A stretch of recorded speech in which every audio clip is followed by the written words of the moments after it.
नमस्कार दोस्तों, मेरा नाम है प्रदीप चौहान। बात समझनी है तो पूरी सुननी होगी। दोस्तों, प्रियंका गांधी एक बार फिर कांग्रेस की संकट मोचक बन रही है।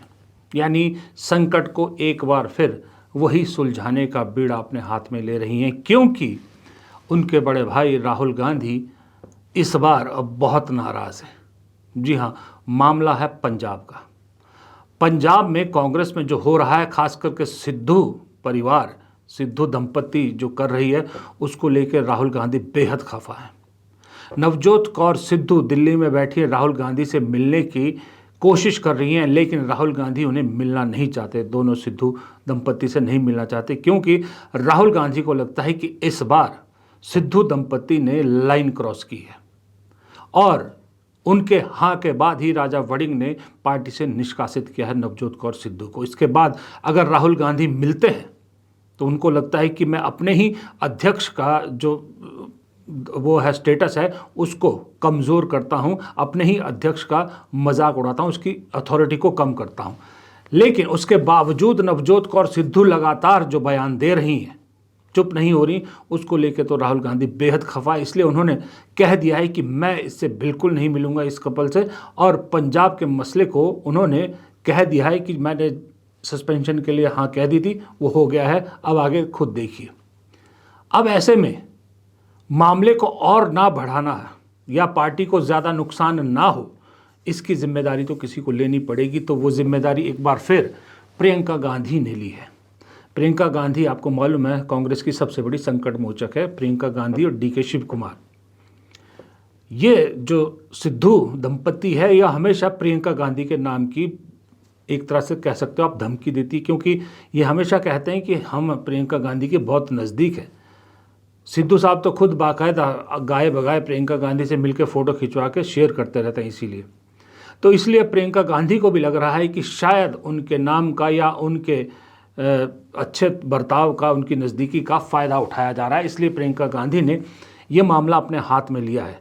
लेकिन पार्टी भी, पंजाब यूनिट भी इस बार कांग्रेस की इस मामले में पीछे हटने को तैयार नहीं है। सुना है पार्टी के नेताओं ने भी पंजाब से कह दिया हाईकमान को कि अब बहुत हो गया।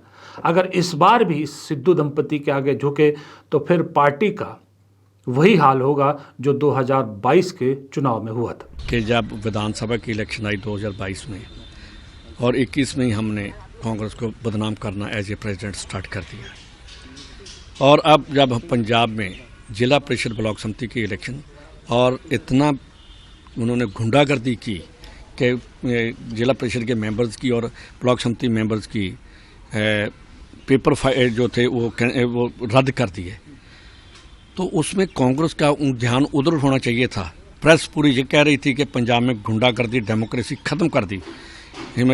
बीबी जी ने आकर एक दिन में नैरेटिव चेंज कर दिया।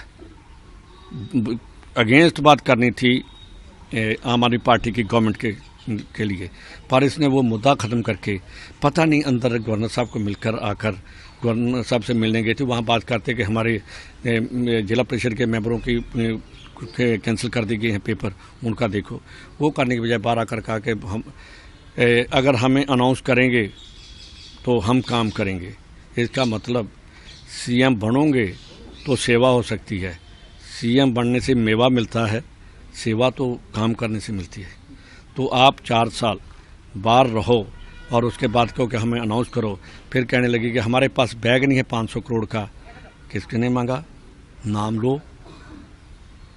राहुल गांधी तो कभी ऐसा काम कर नहीं सकते। राहुल गांधी जब इनको ज्वाइन कराया पैसे लिए। आप कहती हो कि उसने कांग्रेस ज्वाइन करने के लिए अनिल जोशी ने पैसे दिए, क्या आपको ज्वाइन करवाने के टाइम पैसे लिए? क्या आपको जब नंबर 2 मिनिस्टर बनाया और सबसे बेस्ट डिपार्टमेंट लोकल बॉडीज़ और टूरिज्म आपको दिया, क्या आपने पैसे दिए? आपको प्रेसिडेंट बनाया, क्या आपने दिए? रंधावा ने बिल्कुल ठीक कहा। दरअसल अगर आप क्रोनोलॉजी देखिए, 22 में भी ठीक चुनाव को जब 1 साल बचा था, तब सिद्धू जी एक्टिव हुए और सिद्धू जी ने पूरा मामला उछाला और उसके बाद पार्टी में ऐसी उथल पुथल मचाई कि जो आम आदमी पार्टी कहीं नज़र नहीं आ रही थी, वो सत्ता में पहुंच गई, वो भी मेजॉरिटी, थंपिंग मेजॉरिटी के साथ। अब फिर से 1.5 साल बचा है विधानसभा चुनाव के लिए और इस वक्त पंचायत चुनाव हो रहे हैं। बिल्कुल सही है, पंजाब में पंजाब का कार्यकर्ता आपने देखे होंगे इतने विजुअल की इतने मतलब मारपीट हाथापाई लड़ाई झगड़े हो रहे हैं। कांग्रेस का कहना है कि कांग्रेस के कैंडिडेट्स को नॉमिनेशन तक नहीं भरने दिया जा रहा। आम आदमी पार्टी सरकार वही हथकंडे अपना रही है जो मोदी सरकार के बारे में कहा जाता है या बीजेपी सरकार के बारे में कहा जाता है कि ऑपोजिशन को पूरी तरह से दबा दो। वही चीज आम आदमी पार्टी की सरकार पंजाब में कर रही है और कांग्रेस उससे लड़ रही है। इसी बीच ठीक चुनाव के बीच में अचानक से नवजोत कौर सिद्धू को ऐसा क्या हुआ, क्यों उन्होंने इसी वक्त को चुना? ये टाइमिंग पे सबसे बड़ा सवाल है। अगर नवजोत कौर सिद्धू ने इस टाइम पे ये मुद्दा ना उठाया होता, 6 महीने पहले उठाया होता, तो शायद फिर भी उनको तवज्जो मिल जाएगी। पर उन्हें लगा या उन्हें लगाया गया या कहाँ से इशारा आया मुझे नहीं मालूम, लेकिन टाइमिंग को देख के तो लगता है कि कहीं से इशारा आया और ठीक पंचायत चुनाव लोकल बॉडीज के चुनाव के बीच में उन्होंने ये मुद्दा उठाया ताकि कांग्रेस की इमेज को डैमेज किया जा सके। तो ये तो अब बर्दाश्त से कांग्रेस के लिए भी बाहर है, क्योंकि मामला सिर्फ पंचायत चुनाव या लोकल बॉडीज के चुनाव नहीं है, मामला अब विधानसभा चुनाव का है। और कांग्रेस अच्छी तरह से जानती है कि इस बार अगर कांग्रेस पंजाब में चूकी और आम आदमी पार्टी की सरकार रिपीट हो गई या कोई और सरकार आ गई तो फिर पंजाब में भी मुश्किल हो जाएगा। और दूसरी बात, सबसे बड़ा खतरा कांग्रेस को राष्ट्रीय स्तर पर है, क्योंकि अभी 1.5 साल बाद पंजाब के चुनाव है, उसके बाद 2 साल में हिमाचल के चुनाव है। हिमाचल की सरकार ने कल 3 साल पूरे कर लिए, 2 साल बचे हैं हिमाचल की कांग्रेस सरकार को। और हिमाचल में जो ट्रेंड रहा है कि हर 5 साल बाद सरकार बदलती है, पिछली बार बीजेपी की हवा थी, उसके बावजूद बीजेपी की सरकार को हिमाचल के लोगों ने बदला, कांग्रेस की सरकार को लाए। अगर वही ट्रेंड रहा और कांग्रेस की सरकार बदल गई तो सिर्फ तेलंगाना और कर्नाटक दक्षिण के 2 राज्यों के अलावा कांग्रेस की कहीं और सरकार नहीं रहेगी। ये सबसे बड़ा, इसलिए उत्तर भारत को कहीं ना कहीं अपनी प्रेजेंस बनाए रखने के लिए पंजाब जीतना बेहद ज़रूरी है कांग्रेस के लिए। ये सिर्फ नाक का सवाल नहीं है, ये सांस लेने का सवाल है।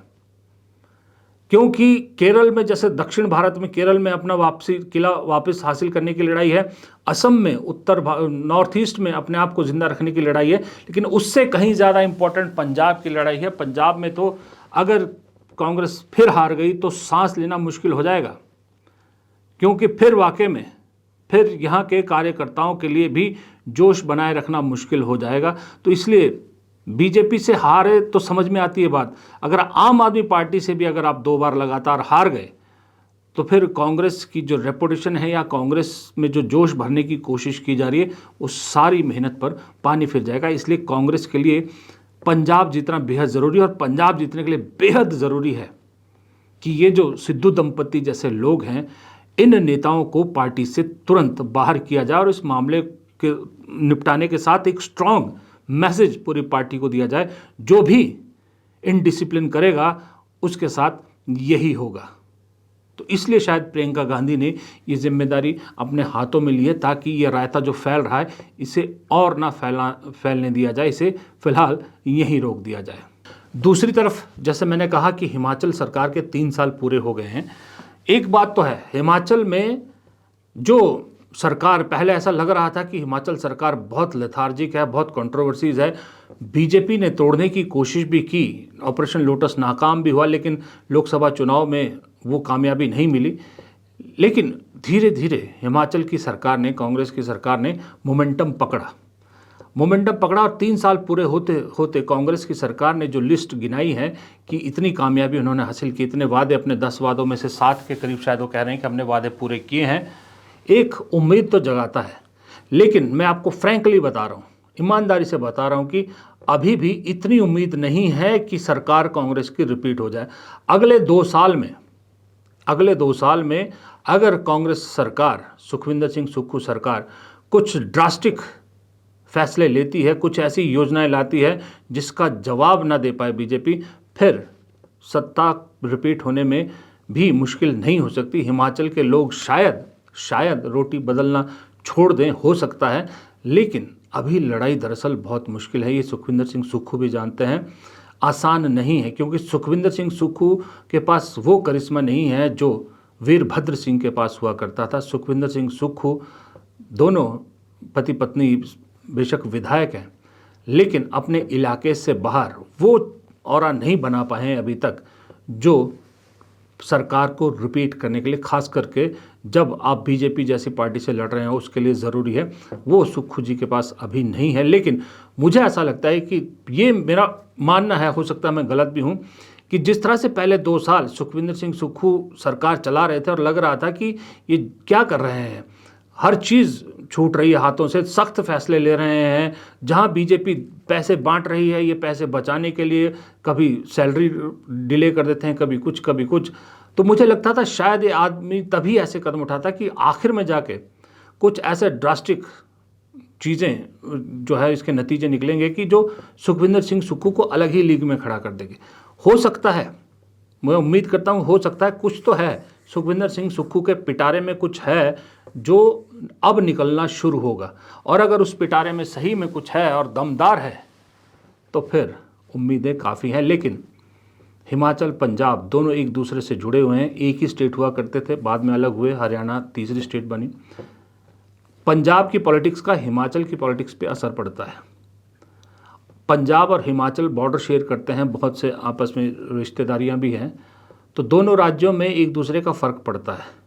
अगर पंजाब में कांग्रेस 1.5 साल बाद सत्ता में लौटती है तो उसका असर हिमाचल में ज़रूर देखने को मिलेगा, ये भी तय है। फिलहाल इस वीडियो में इतना ही।